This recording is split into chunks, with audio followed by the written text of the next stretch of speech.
I'm getting a little lonely. I feel like I haven't seen Emily all week. Yeah, she's got that explosive watery diarrhea. She's been on that toilet. Oh, hey guys, Jeremy here. We're gonna get started right away. So, first up, okay. So I didn't really have a top title this week, because I rewatched Michael. You can probably see it back there, but I did watch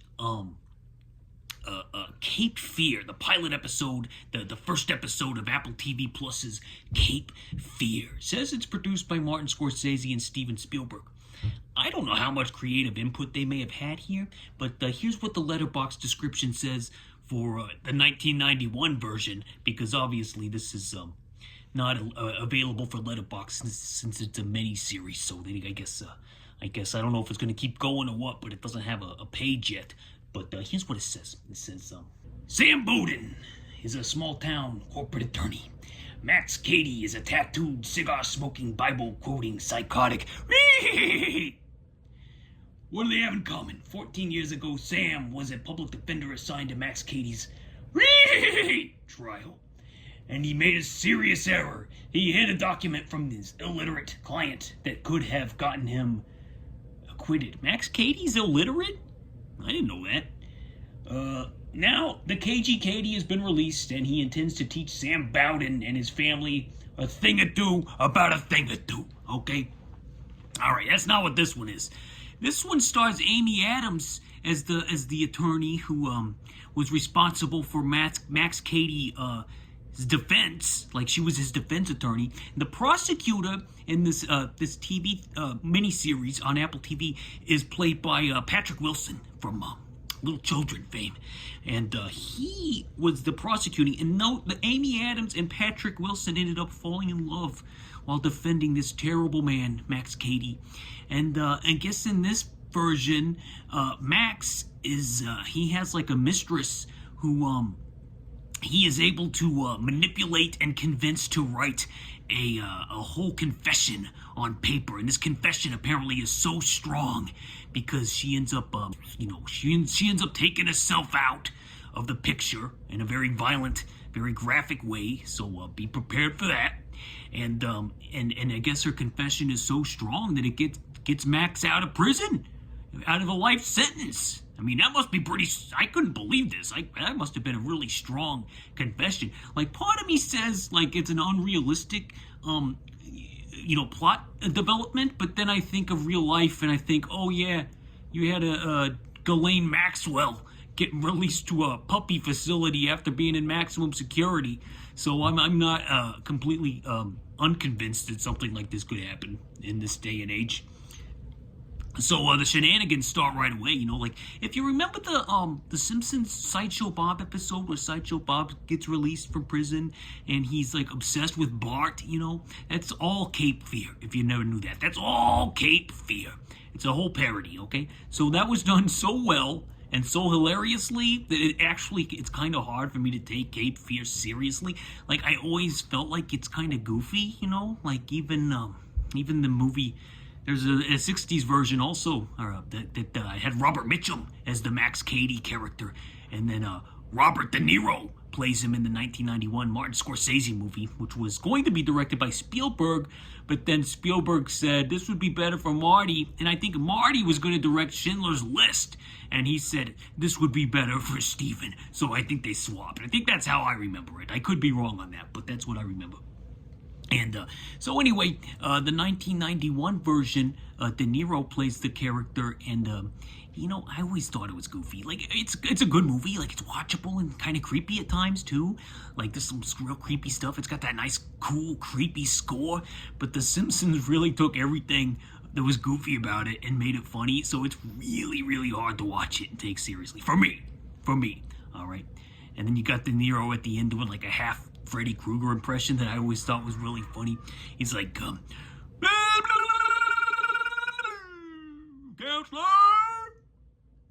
that sort of thing. So I'm curious how the new guy, Robert Bardem, his name's Javier from No Country for Old Men. You know the guy with the hair, with the lady's hair stuff? Would they stop it up there? It's too loud. Let's wait for him to quiet down. We'll edit this out. Javier Bardem plays Max Cady this time around. And already I'm finding him extremely goofy, as per usual. You know, the whole Sideshow Bob thing is really still in play here. And this whole tone here, I'm not sure if they're going for a tongue-in-cheek. I'm not sure if it's just bad. But either way, I'm not convinced this thing's going to be good. Like, the first episode is so over the top and so, so Sideshow Bob-esque in its portrayal that I'm expecting him to start stepping on rakes and, like, doing that for 40 minutes. I don't know. I'm going to review the last episode as well if I make it that far. But that probably won't be coming for another 2 months or so because I like to watch about one episode a week. But just to let you know, Cape Fear, first episode, I'm getting a little weary vibe from it. I don't know if it's going to be good. And I like Amy Adams. I like Javier Bardem. I even like Patrick Wilson, okay, in the right roles, okay? But I don't know. I just don't know if it's going to have it. I don't know if it can overcome the Simpsons parody aspect of it. All right, and I love the Simpsons, okay? Obviously. Look at the name of my channel. It's a Simpsons thing. All right, so, I don't give it a thumb rating yet. I'm just letting you know that I watched it. All right, that's the top review this week. Okay, so I also rewatched Michael. I'm not going to give that a full review other than saying it holds up. Folks, it holds up. 4 thumbs. I put it on my big screen. I had Emily watch it with me. I had Lucy watch it with me. We all watched it together. And those Michael Jackson songs are so good. This is basically just a musical surrounded by Michael Jackson songs, and it's a completely fictional myth-making story of the pop star Michael Jackson persona. That's all it is. It's not showing you everything, folks, and trust me, you don't want it to show you everything.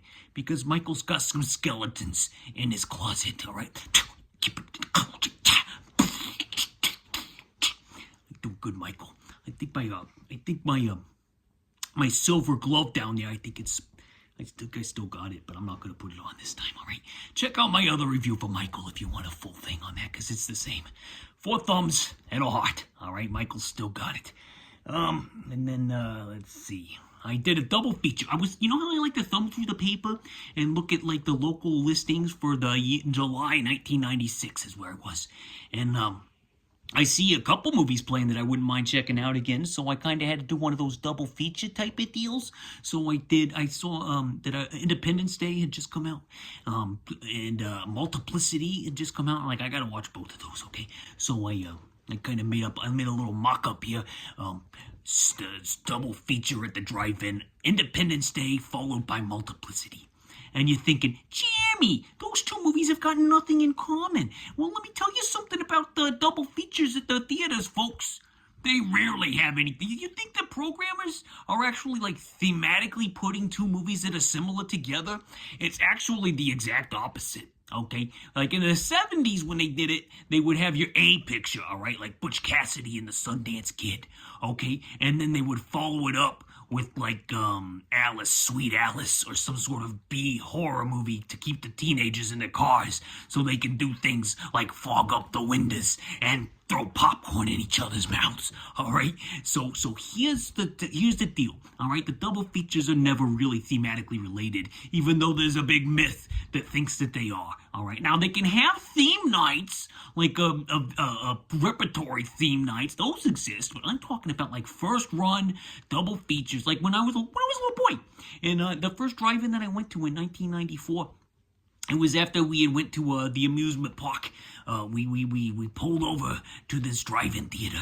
Me and my twin brother Jason and my 2 sisters, our older sisters, and we watched True Lies. And the second feature was going to be Speed, and that was the one that I really wanted to see. So we watched True Lies, but we didn't stay for Speed. Well, that's great. That's real great. I was too tired anyway, but still, that's the one I wanted to see. But guess what? True Lies ruled, and I'm glad I watched it. And it's still a memory that I cherish in my heart forever. All right, forever. But that, just to give you an idea, those were 2 action movies, so maybe thematically they had that. But in this case, the one that I've put together, the one that I've programmed for me, for Jeremy, it's more realistic. It's Independence Day followed by Multiplicity. All right? That's what I did. All right, let's get started with Independence Day. Independence Day, 1996. I remember before this movie came out, they'd had a poster in the lobby. And we had a friend. Let's call him Elliot. All right, he said, I really want to see ID4. And I was like, ID4? What is that? He said, Independence Day. Oh, okay. And then I saw the poster there, and I saw the big spaceship. And I actually have that poster, I think, still up in my attic somewhere. But I didn't see it in the theater. My twin brother Jason did, and so did this Elliot character. And I remember them talking about how great the sound was. You know, like it was rumbling. The entire theater was rumbling when these spaceships would come over and the explosions would happen. All right. All right. Here's the letterbox description, the tagline: the question of whether or not we are alone in the universe has been answered. Isn't that the tagline for Disclosure Day? I swear that's the same plot. But here's the plot. Okay, strange phenomena surface around the globe. The skies ignite. Terror races through the world's major cities. As these extraordinary events unfold, it becomes increasingly clear that a force of incredible magnitude has arrived. Its mission: total annihilation over the 4th of July weekend. All right, it targeted the 4th of July. Surely these aliens did. The last hope to stop this destruction is an unlikely group of people united by fate and unimaginable circumstances. Ooh, spooky. It's not a horror movie. It's more like science fiction, okay? So that's that. You know, it's an alien invasion movie. If you've never heard of Independence Day, I don't know what to tell you. Where you been? Here's what I've noticed, all right? I just wrote some notes down here, and I'm just going to kind of read them and elaborate, all right? Is Gavin Newsom doing Bill Pullman? Is he doing Bill Pullman from Independence Day? If he is, sign me up. Okay, I can't agree with everything the man does, but I don't agree with everything any politician does. But I like how he trolls the orange clown on the Twitters and the X. And I'm down. I don't care. It's better than what we got now. And if he's doing a Bill Pullman impression from ID4, Independence Day, then yeah, let's do it. Judd Hirsch, he's in this. He's always looked old, and he's still with us. So in 1970s, he looked old. And he's in Serpico. He's got a small part in that. He looked old. In Taxi, he looked old. In Ordinary People, he looked old. In Running on Empty, he looked old. In Independence Day, he looks old. And he looks old now because he is old. And I don't know how he does it. I think he was born that way. I think he was just born looking old. And good for him. You know, he's still with us. I love Judd Hirsch. Always, he's like a cozy blanket. You know how I wanted that Judge Reinhold wrestling buddy from Tonka? You know, and I think I'd like a Judd Hirsch one too, because those two guys are like warm blankets that I could just put on and put me to sleep at night. Give me a little kiss on the cheek before I go to bed, Judd Hirsch, because you're the guy. You're the guy. I check in with him every year or so to watch Ordinary People because I like to think of his character as my personal psychiatrist as well. Here's something I noticed about this movie. There's a lot of pairs of actors that are in other things together. And I don't know if this was on purpose. I don't know. Well, some of them, it's clearly a coincidence. Let's see if we can play a little game. If you can guess which actors are in two things together, let me know in the comments, and we'll have a nice little discussion about it, okay? So here's who I noticed. There are 2 actors from Lost Highway. There's 2 actors from Mrs. Doubtfire. And 2 actors from Donnie Darko. There's also 2 actors from Ordinary People and 2 actors from The Fresh Prince of Bel-Air. And then there's also, as a little bonus, there's 2 dads from 80s dramatic television programs. The dad from Life Goes On is in this, and the dad from The Wonder Years is also in this. So, wow. That's a lot of doubled up cast members. There could be more. That's all that I just noticed. So if you can tell me who each of those actors are, let me know in the comments, and we'll have a discussion about it. And then like and subscribe and tell your friends that we're having fun over here. Okay, we're having fun. Or don't. I don't care. I'm doing this for me and Emily and Lucy. And what else? Let's see what else I got written down here. Let me look at my notes. This is what I like to call an oh my god movie. movie. I just coined that last night. An oh my god movie, all right? Let me explain what I mean like that. Something big happens, and then a character looks up at the sky, and you can just imagine them saying, oh my god. And this happens like 10 times, all right? So this is a oh my god movie. And speaking of God, a lot of people think I look like Jesus. I don't know where they get that from, but it's out there. And remember when Will Smith was cool? He used to be cool. There's a real funny scene where he punches an alien, okay? And I don't know, he just became so uncool when he stopped punching aliens and started slapping his friends on national television, all right? Still bitter about that. Team Chris Rock, all the way. All right. Independence Day. Jeff Goldblum, I didn't even mention him being in this. Fresh off Jurassic Park, showing that chest off, all right? Randy Quaid is also in it, and I think he's just playing himself because he's crazy. And, yeah, it's just, it's a lot going on. A lot of characters. It's 2 hours and 25 minutes, this movie, so it's a long one. So pack a lunch, and I think it's good, but it is cheesy, and it's silly. Like, the big plan, not to spoil anything, but the big plan is to connect our computers to the alien internet. The aliens have an internet host that we can connect to, and we can send them a virus, all right, a computer virus, and that'll take them all out. And drops their shields so we can drop nukes. And, like, if they actually explode a nuke in this movie, I notice, and where's, like, the radiation poisoning? Did I miss that part? Or did they just not do it realistically? I don't know, but nobody is melting, and nobody has that, like, day after radiation sickness with that Steve Guttenberg has to deal with in that TV movie from the 80s that scared the crap out of everybody the day after. Yeah, 3 thumbs, a heart. No heart, excuse me. 3 thumbs up for Independence Day. No heart. But it's a fun one at times. At times it's really stupid and you're wondering why you're watching it. But Bill Pullman does have a rousing speech. And man, oh man, I wish we could get Grandpa to the nursing home and plug Bill Pullman in there, and I think the world would be a better place. All right? I truly do. I truly do. So that's Independence Day, directed by Roland Emmerich, and yeah, that's it. Did he go to those? Was he at those Bryan Singer parties? I don't know. I think he's got a bad rep, but I don't think he ever actually had anything going down on him. If I'm wrong about that, I'm sorry, Roland. I know you're a big viewer. So, Multiplicity. Okay, Multiplicity. That was the second feature. Let's pretend. Okay, let's pretend.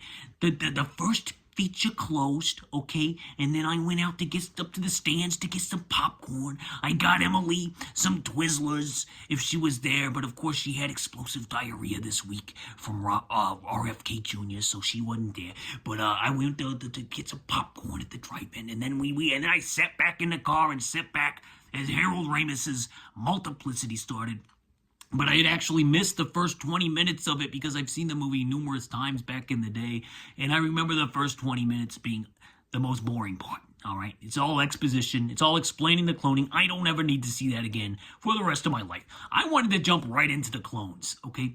And that's where the movie lives. That's where the premise takes over. That's where you get a nice tight 140 minutes that still somehow seems too long because there's only like 2 locations in this movie. But still, great stuff, okay? And I don't think this movie gets the respect that it deserves, really. So here's what I wrote down. Oh wait, I'm doing a new thing. Let me read the letterbox description for you. All right, here's the tagline. Sometimes to get more out of life, you have to make more of yourself. That's a good tagline. I'd watch that. So the poster's got Michael Keaton. There's like 20 of him on there with one Andy McDowell. That's a big theme of the film. 117 minutes. My God, this movie is too long. Luckily, I didn't watch the first 20 minutes, so for me, it was a breezy 100 minutes. Still felt slightly too long, but that's okay, because I still love it. All right, here we go. Here's what it says. Construction worker Doug Kenny. Doug Kenny? Isn't that the guy that did Groundhog Day that died? I think it is. Doug Kenny finds that the pressures of working life combined with his duties to his wife Laura and their daughter Jennifer leaves him Well, they got a son, too. Why don't they mention that in there? He's got a little boy. He says, no, you're a duty head. I don't know why they just left him out of the plot description. Anyway, and his daughter Jennifer leaves him with little time for himself. However, he is approached by a geneticist, Dr. Owen Leeds.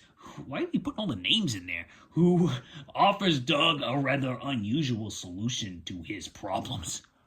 Cloning. Cloning was going to be the big thing in the 90s. You know how AI is the big thing now? And people are all scared of it, and it always ends up being big nothing. We just all learn to accept it as a tool in our lives, and everybody freaks out about it at first, like they did about the satanic panic back in the 80s, and immigrants now, like how they all freak out about everything. It's all just a bunch of nonsense. We'll live with it, folks. We're going to learn to live with it. Just like we learned to live with cloning. There's not 20 Doug Kennys running around, although I wish there were, because I love Michael Keaton, and if we could just clone him and keep him around forever, I would be truly, truly happy boy. I'd be a happy boy, because man, oh man, do I love Michael Keaton. Oh, my notes app is so fidgety here. Hold on.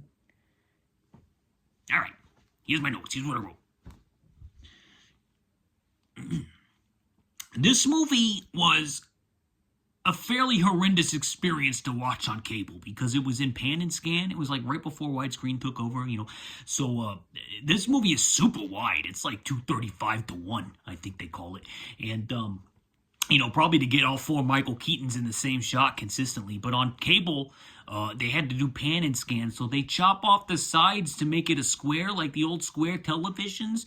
So if you've got four Michael Keatons in one shot, you're going to see either a cut that wasn't there to cut to him on this side or that side, or you're going to see a weird panning motion back and forth. And I remember this movie was full of that, and it was distracting. I was like, God, I can't wait until there's widescreen because this is unbearable. I remember saying that when I was a little boy.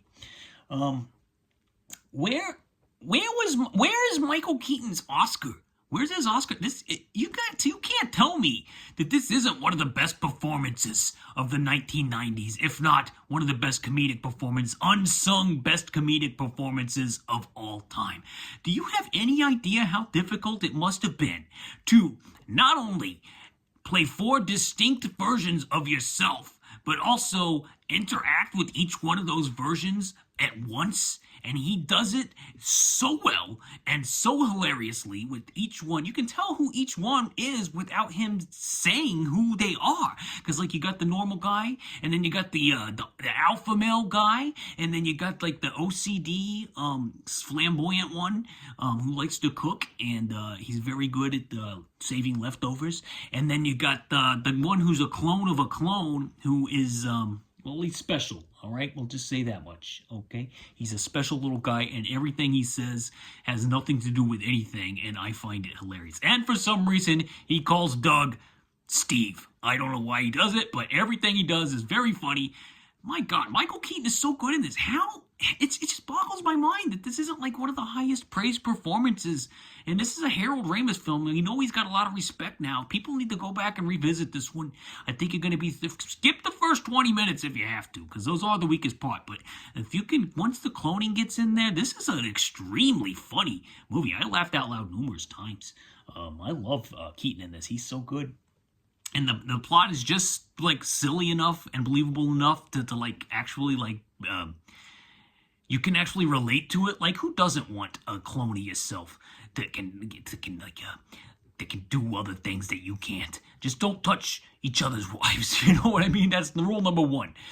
Fight Club's got, don't talk about Fight Club Multiplicity. Rule number one is don't do anything with the wife, which of course comes into play later in the film.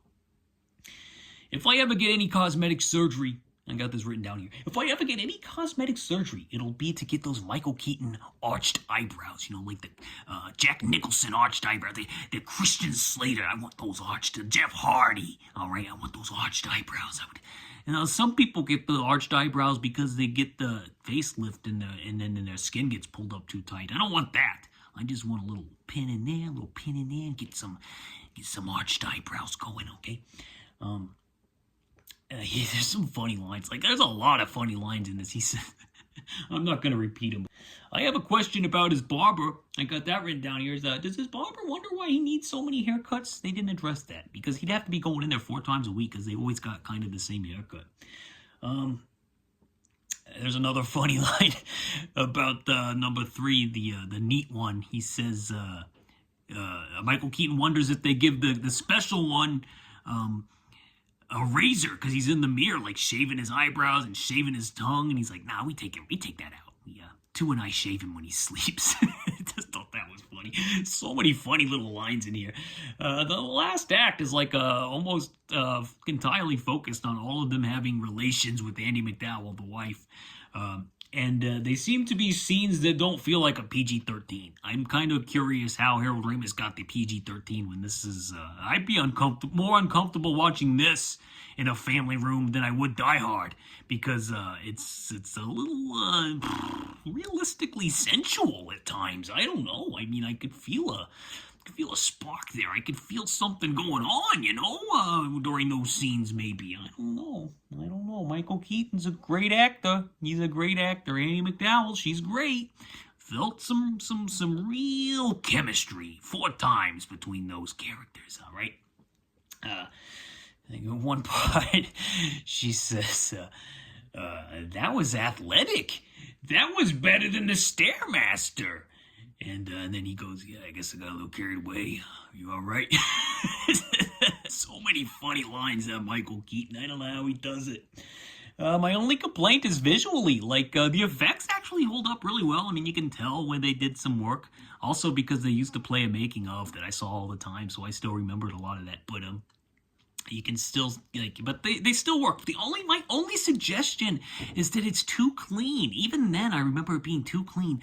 If it had that 80s grain on it, I think we'd be looking at something that's up there that's as praised as Caddyshack. I think it's funnier than Caddyshack, to be honest with you. Maybe it's not aesthetically as something you want to revisit as much as because the Caddyshack's got that grainy 80s style blanket, and this has got like that clear, crisp, ungrainy 90s digital look to it, like digital effect look to it. But at the same time, humor-wise, I think it's funnier than a lot of those 80s comedies. And if it looked like those, I think we'd be telling a different story about Multiplicity to this day. I think it really is one of Harold Ramis's best movies. Did they shoot this in South Pasadena, I wonder? Because a lot of it looks like Haddonfield, like the neighborhood they shot Halloween in, which is like a stand-in for the Midwest, and it really does look like that. So I'm just asking. If somebody knows, let me know in the comments, okay? And is this as good as Groundhog Day? I mean, everybody praises Groundhog Day, okay? It's got some... I think it's up there. Obviously it's goofy as hell, but that's okay. But it's less goofy than Groundhog Day, and Groundhog Day is great. But, I don't know, guys. I think Multiplicity in a different time, it could have struck the cultural lexicon and the zeitgeist the same way that Groundhog Day did. I wish I had another Doug Kenny, and people would say, oh, I know exactly what you mean. They'd be quoting lines like, "She catch me, Peppy Steve." I don't know where he comes up with this stuff. But Michael Keaton is a comedic genius, and this, if I remember right, is like his last big hoorah until Birdman. Essentially, like Michael Keaton does Multiplicity, and then he just disappears into he's doing a Herbie remake with Lindsay Lohan, and he's like, where did he go? I know he does a voice in some stuff, like he does Ken in Toy Story 3, which shows off his comedic vocal talents. He's basically doing number 3 in Toy Story, the third clone. Oh, now that I think about it. But yeah, why? Why did we lose Michael Keaton for over a decade? I know he's not difficult to work with. Maybe he just had a bad agent. I don't know. But love you, Michael Keaton. One of my favorites. One of my all-time favorites. And here he gets to show off his comedic chops just as well as he does in Mr. Mom and Night Shift and Beetlejuice. He's got it. He's got the goods. I don't know why he doesn't get more praise for this one, because there's Michael Keaton times 4. How could you not love it? All right. Yeah, it's a little long, but that's okay. I'm going a little long, by the way. 4 thumbs and a heart for Multiplicity, all right? Check it out if you've never seen it. I love it. I think it's a great comedic film. About last night. I've never actually seen this before, but let me show you something here. Do you see this, the sides of these VHS tapes over here? How it's, got like a red outline around it, and, it's got a very particular font. Ghostbusters had this. I wish I had a copy of it. Ghostbusters had it. So many movies.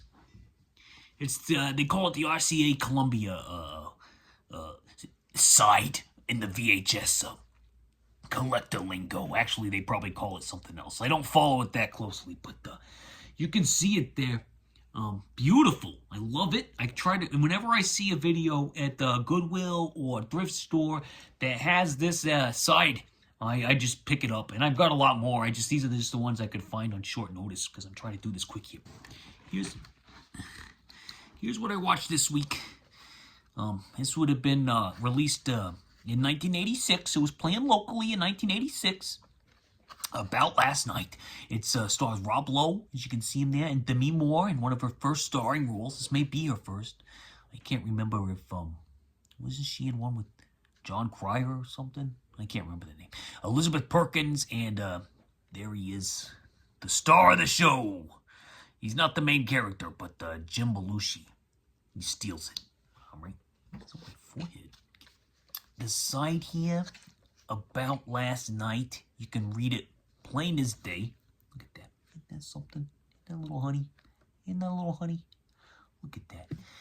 I'm just going to marvel at this box more than the movie. This is absolutely gorgeous. Based on a David Mamet play. Let me read you the first thing on the back here. It says, Rob Lowe doesn't want to get serious. Demi Moore doesn't want to get used. Together, they're an unforgettable couple in the sexy contemporary comedy About Last Night. That's pretty much what we're dealing with here. So they meet up at a bar, and Rob Lowe and Belushi always talking about women. Always, the movie opens. I'm glad I didn't watch this without headphones on, because the opening credits are played over Belushi describing a sexual escapade, and I would have just I can imagine a lot of people just turn this off, going to the video store, and they pop it in, and they're like, my grandma can't hear this, so I have got to stop watching this ASAP. I got to turn this off. So, yeah, that was shocking. I'm glad I didn't watch this VHS tape. I found a version online that I was able to view instead. And I was able to get the headphones in because I didn't want anybody to think I was watching something really inappropriate, because it is inappropriate, but it's not like, like an adult film. I mean, it's for adults. Like, a kid wouldn't even want to watch it, but, Billy, I saw someone in the letterbox point out that Elizabeth Perkins looks like Millie Bobby Brown almost exactly. And now I agree. I can't unsee it. So now whenever I see Eleven from Stranger Things, I'm going to think, oh, it's Elizabeth Perkins. It's her daughter. Yeah, this is a very, realistic. I mean, it's stylized. But it's a realistic portrayal of a new couple who decides to live together a little too soon. So they find out what that means pretty quickly, she leaves things around the house that he doesn't like. He leaves things around that she doesn't like. Excuse me. They have trouble just navigating the living space together, all right? This is something that every new couple goes through when they move in together, all right? But they do it. They take the leap to live in this joint space, and then they start thinking, oh, they're having a physical time, they're having a great physicality, which you see in the film pretty graphically. Not like too graphically or anything. It's still the 80s. It's still like safe for Hollywood consumption, but there is some pretty memorable nudity scenes and whatnot in About Last Night. And here's the thing. So they do the physical thing, they get that going, but then they realize that do they really have anything in common? Are they really able to hold a conversation over a meal? These are all things that every couple goes through. There's peaks and valleys, all right? This is a very realistic portrayal. All right, so at the beginning of a relationship, all right, everything's hot and heavy, okay? They're hot and heavy, but then things maybe start going to where, he left the garbage He left the garbage, he didn't take it out. So all this real life stuff starts bleeding in, and then you realize, oh yeah, we gotta live life together like at all times. Where's our friends? I'm like, okay, well, let's go out with our friends. All right, we can still have a good time with our friends, but what's he doing talking to this lady? What's she doing talking to this guy? His former boyfriend. And then things happen where the man, lets his toxic side take over, and then the woman lets a woman's side take over. Oh, it's a bug on my keyboard. I got distracted. But and then are they gonna break up? Are they gonna stay together? What's gonna happen? All right. So when this started, I wasn't really digging the characters that much, but I was enjoying it. I was. And then, so I watched about 45 minutes initially. And then the next day, I popped it back on. I'm like, okay, well, I'm going to watch another 20 minutes. And something weird happened. I couldn't stop watching it. It pulled me in. I started really getting engaged with the story and the characters. And I'm like, I got to see where this goes. Okay, well, I got to see where this goes. And then it's one of those movies, like when you're watching a movie and you're like sucked into it and you just got to keep watching it until the end. So that's what happened when I was watching About last night. And to me, that's the sign of a really good movie, okay? And how can it not be, right? It's based on a play by David Mamet, the guy who did Glengarry Glen Ross. The screenplay is written by Sweet Chuck from Police Academy and a girl whose name I can't remember. So there is a female perspective in the writing process. It is it's not a comedy. It's like an early romantic rom-com, but not as much comedy as you would think. But Jim Belushi is in here. I've seen him. These characters. I saw somebody. One of the top-rated Letterboxd reviews says these men are monsters, and I'm like, are they? Are they monsters? I don't know. Do you know what a monster is?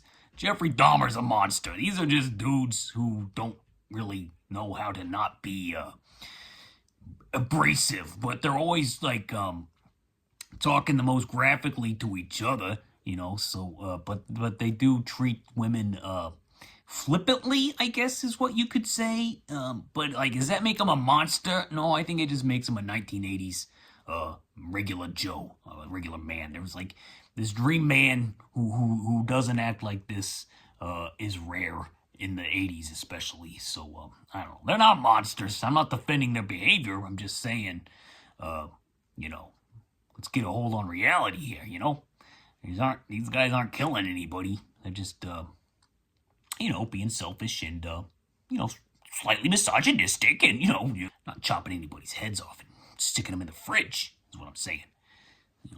It's all relative. You know what I mean? Yeah, About last night. Roger Ebert gave it 4 stars, which means he probably gave it a thumbs up, which means Gene Siskel probably gave it a thumbs up, which means that Siskel and Ebert gave it 2 thumbs up, and old Jeremy here, he's going to give 2 more beyond that. He's going 4 thumbs. 4 thumbs up and a heart on Letterboxd for About Last Night. I thoroughly enjoyed it. I recommend it. I can't believe it took me this long to see it, by the way. I'm like, I own it. I got a VHS copy here. I've known about it since the 80s. I was a big Demi Moore fan. I went to see Striptease with my mom back in 1996. And I saw, what was going on there. I've always been a fan of Demi Moore. A Ghost, remember that one? Where she is in love with Patrick Swayze's Ghost. She's great in this. She has such a weird, raspy voice, but what is on my face? She has a weird, raspy voice, and she's got it here too. I feel like it got better over the years, but here she is just rasping it up. And Rob Lowe is always like, what's cool about this movie? Like, I'm not sure if Rob Lowe and Demi Moore actually have like good chemistry, but it works for the movie because it makes you question whether or not they should be together, and then you kind of root for them by the end of it. So it's like it somehow makes it better that they're like kind of lacking a little bit in chemistry. I really liked it. So yeah, I like this movie a lot. I recommend it. About Last Night. I got nothing else on it. 4 stars, Roger Ebert. 4 thumbs. And that does it for the films this week. I did want to mention briefly that I've listened to the latest Rolling Stones album. You remember those guys? Mick Jagger? Now, am I crazy, or did they sound exactly like they always have? Mick Jagger, I watch all these TikTok videos, I've said it before, where like you see old singers, like Bon Jovi, he can't do it anymore. Like, I know he's got throat problems. I saw his documentary, but he's still out there trying to hit these notes, and he just sounds like,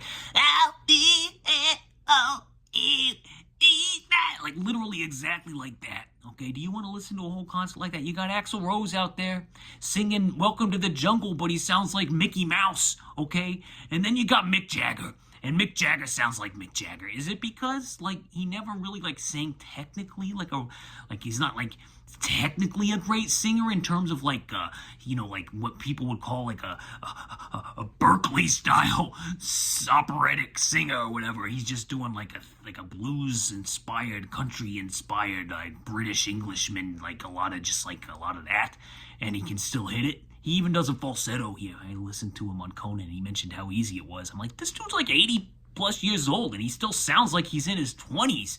Like, I'm telling you, the Stones sound good. It's like the opposite of that Paul McCartney album, which I listened to and liked, which is very nostalgic, but Paul's got like that old man voice, you can tell he's an older man. Mick Jagger sounds exactly the same as he always has. It's nuts. And this sounds like an 80s or mid-70s Stones album. I don't know. I thought it was really good. I give it the definite multiple thumbs up if I rated albums. And was that it? Was that all? Oh yeah, I also read a book called Regime Change, I think, with Jonathan Swan and Maggie Haberman. If you're not following the current political scene and you want to get caught up, read that book, because it'll tell you everything you need. I already knew a lot of it. Like, I listened to podcasts like every day about this garbage, and so I already knew a lot, so I didn't have to like pay that close of attention to it, but I listened to it through my ears at work and got it done. And if you want to know it, this is All the President's Men of this generation. Check it out. You'll learn some stuff. If you don't know any of it, you will learn, and it's true. It's the truth. All right, the truth is out there. Send Grandpa to the nursing home. All right, Jeremy spoken. It's a long one. Godspeed, peace, and love. Okay, I hope Emily feels better. She needs to get off that toilet, all right? Toodles! Oh, guys. Hey, guys. I forgot one. I'm so sorry. I watched so much this week, and I went for so long in the main video that I forgot that I watched Wildflower. That was recommended to me in the comments a couple weeks ago, and I said I'd get to it, and I did get to it. It's a Patricia Arquette film, directed by Diane Keaton from 1991. It's based on a book. The screenplay's by the writer. I think her name's Sarah Flanagan, and it's about a young wild girl, a wildflower, who lives in a shed, and she is beaten by her abusive stepfather. And Reese Witherspoon, who is very young, I think it's her first movie, she befriends this young shed girl, and Reese has a brother named William McNamara, and they befriend this young lady who is deaf. She has an epilepsy, so she has seizures. She's not been civilized, so she's been living in a shed her entire life, it seems.